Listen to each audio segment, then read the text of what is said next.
आज जो मैं कहानी मेरे मित्रों आपको सुनाने जा रही हूँ, उस कहानी का शीर्षक है कृष्ण भक्त मीर माधव।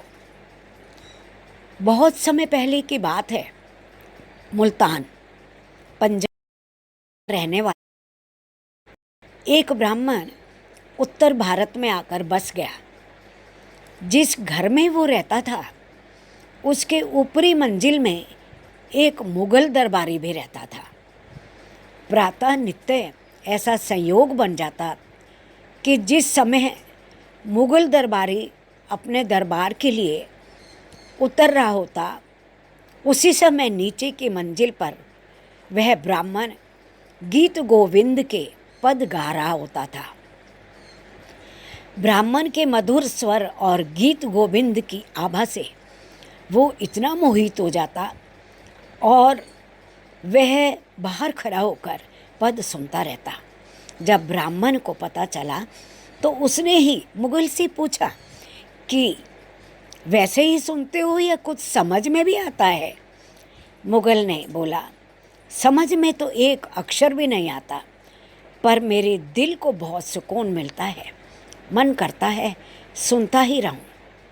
आखिर किस किताब से आप गाया करते हैं? ब्राह्मण ने कहा, ये गीत गोविंद के पद हैं। यदि आप पढ़ना चाहें तो मैं आपको पढ़ा सकता हूँ। इस प्रस्ताव को मुगल ने भी स्वीकार कर लिया और कुछ ही दिन में सीख कर मुगल गाने भी लगा। एक दिन ब्राह्मण ने कहा कि आप हर जगह इन अद्भुत पदों को नहीं गा सकते, क्योंकि जहाँ ये गाए जाते हैं वहाँ भगवान कृष्ण स्वयं आकर नृत्य करना शुरू कर देते हैं।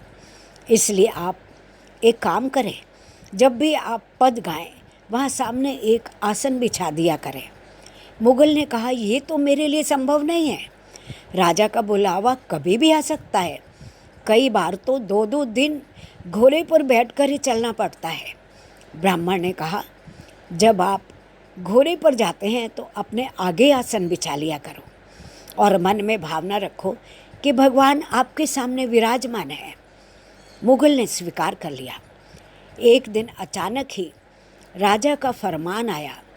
वो जैसे बैठा था वैसे ही निकल गया और आसन ले जाना भूल गया और अपने आदत के अनुसार पद गाने लगा। थोड़ी देर में ही मुगल को लगा कि घोड़े के पीछे घुंघरू की आवाज़ आ रही है। उसने सोचा, मेरा भ्रम है।